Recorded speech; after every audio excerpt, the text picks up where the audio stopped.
ಭಾರಿ ಕಷ್ಟ ಬಿದ್ದು ಅವ್ರು ಜಿಮ್ ನಡೆಸಬೇಕು 5-6 ವರ್ಷದಿಂದ ಇಲ್ಲಿ ನಾನು ಸೊಂಡೆ ಕೊಪ್ಪದಲ್ಲಿ ಹಾಕ್ತೀನಿ ತಮ್ಮಣ್ಣ ಅಂತ ಹೇಳ್ತಾ ಇದ್ದೆ. ಆಗ ಒಳ್ಳೆ ಜನ ಕಣೆ ಆಕೆ ಎಲ್ಲಾರು ಆಲಿ ಅಂತ ನಾನು ಹೇಳ್ತಾ ಇದ್ದೆ.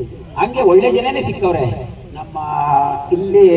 ಅವ್ರಿಗೆ ಯಾರು ಗೊತ್ತಿಲ್ಲದ ಜಾಗದಲ್ಲಿ ನಮ್ಮ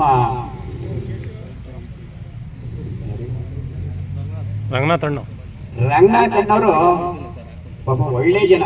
ನಾನು ನೋಡ್ಬಿಟ್ಟು ನಾನು 5 ವರ್ಷದಿಂದ ಇಲ್ಲೇ ನಾನು ಹೋಯ್ತಾ ಇದ್ದೀನಿ. ಅವರು ತಮ್ಮ ಬಿಲ್ಡಿಂಗ್ ಕೊಟ್ಟೆ ನಮ್ಮ ಮಗನಿಗೆ ನಮ್ಮ ಹರೀಶ್ ನೋಡ್ಕೊಂಡವ್ರೆ. ಇವತ್ತು ಅದೇ ರೀತಿ ನೋಡ್ಕೊತಾ ಇದ್ದಾರೆ. ನಾನು ಸಿನಿಮಾ ಮಾಡಿದಾಗ ಏನೇ ಯಾವ್ದೋ ಒಂದು ಕವರ್ ಹೋಯ್ತವ್ರೆ ಹೊಲಲ್ಲ ಇಂಥ ಜನ ಇದ್ರು ಎಲ್ಲಿ ನಮ್ಮೂರಲ್ಲಿ, ಬೇರೆ ಊರಲ್ಲ. ಆದ್ರೆ ನಾನು ಯಾಕೆ ಹೇಳ್ತೇನೆ ಅಂತಂದ್ರೆ ಕೊನೆಗೆ ಹೇಳ್ತೀನಿ, ನನ್ನ ಟೀಕೆ ಮಾಡೋ ಜನ 100-150 ಜನ ಇದ್ರು. ಕೊನೆಗೆ ಆ ಸಿನಿಮಾ ಯಶಸ್ಸಾಗೋ ದಿನ ಬಂದಾಗ ನನಗೆ 1000 ಮಂದಿಗಳು ನನ್ನ ಆಶೀರ್ವಾದ ಮಾಡಿದ್ರು. 1000 ಮಂದಿ ಆಶೀರ್ವಾದ ಮಾಡಿದ್ರು.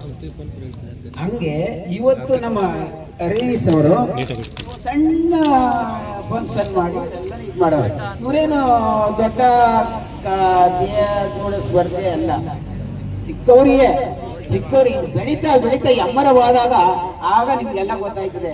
ಅಯ್ಯಪ್ಪ ಏನೇ ಹಿಂಗಿದ್ದವ್ ಹಿಂಗಾಗೋದಾ, ರಾಸಿನೆಲ್ಲ ಅವಾರ್ಡ್ ಕೊಂಡೋದ, ರಾಜ್ಯ ಪ್ರಶಸ್ತಿ ಕೊಂಡೋದ, ರಾಷ್ಟ್ರ ಮಟ್ಟಕ್ಕೆ ಹೋದ ಅಂತ ಅವತ್ತು ತಿಳಿತದೆ. ಇವತ್ತು ಇವ್ರೇನೇ ಮಾಡಿದ್ರು ಇವ್ರೇನು ಮಾಡೋಕ್ಕಾಗಿಲ್ಲ, ಸುಮ್ಮನೆ ಎಣ್ಣೆ ಸಾಕ ಬಂದಿದ್ದಾಡಿದ್ರು.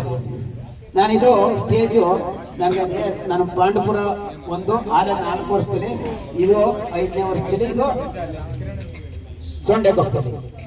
ಸೊಂಡೆಕೊಪ್ಪ ಜನರ ನಮ್ಮ ಹರೀಶನವರ ಮಗನಂಗೆ ನೋಡ್ಕೊಂಡವ್ರಲ್ಲ, ನನಗೆ ಅಷ್ಟೇ ಸಂತೋಷ. ಈಗ ಇವರೆಲ್ಲ ಬೆಳೀತಾ ಇರುವ ಈಗ ಚಿಗುರು ಬೆಳೆದು ಎಮ್ಮರವಾದಾಗ ಗೊತ್ತಾಗುತ್ತೆ ಇವ್ರು ಯಾರು ಅಂತ ಗುರುತಿಸ್ಬೇಕು. ಆವಾಗಲೇ ಇವರು ಮಾಡೋದು ಸಾರ್ಥಕವಾಗುದು. ನನ್ ಎಲ್ಲರೂ ನನ್ನ ಈಗ ಗುರುತಿಸ್ತಾರೆ, ತಮ್ಮಣ್ಣ ಚೆನ್ನಾಗಿದ್ಯಪ್ಪ ಅಂತ ಎಲ್ಲ ಹೇಳ್ತಾರೆ. ಆದ್ರೆ ಅವತ್ತು ನನ್ನ ಟೀಕೆ ಮಾಡ್ತಿರೋ ಜನ ಇವತ್ತು ನನಗೆ ಆಶೀರ್ವಾದ ಮಾಡೋದು, 1000 ಜನ ಆಶೀರ್ವಾದ ಮಾಡೋದು. ಎಲ್ಲೇ ಬಲಿ ಬಯ್ಯ ತಮ್ಮಣ್ಣ ಚೆನ್ನಾಗಿದ್ಯಪ್ಪ, ಹೆಸರು ಮಾಡ್ಬೇಕು. ಹಣ ಅಲ್ಲ, ಹಣ ನಮ್ತ ಇಲ್ಲ, ಹಣ ಬರ್ತದೆ ಹೋಯ್ತದೆ. ಆದ್ರೆ ಹೆಸರು ಮಾಡೋದು ಭಾರಿ ಕಷ್ಟ ಆಗದೆ. ಅದು ನಾನು ಕಲ್ತಿರೋದು ಈ ನಮ್ಮ ಸಿನಿಮಾದಿಂದ, ಈ ರಂಗದಲ್ಲಿ ಕಲ್ತಿರೋದು. ಇವತ್ತು ಅಷ್ಟೇ ಹಣ ಬರ್ತದೆ ಹೋಯ್ತದೆ. ಅದು ಲಕ್ಷ್ಮಿ ಎಲ್ಲಿ ಗಂಟೆ ಇರ್ಬೇಕು ಅದು 9 ಗಂಟೆ ಇರ್ತದೆ.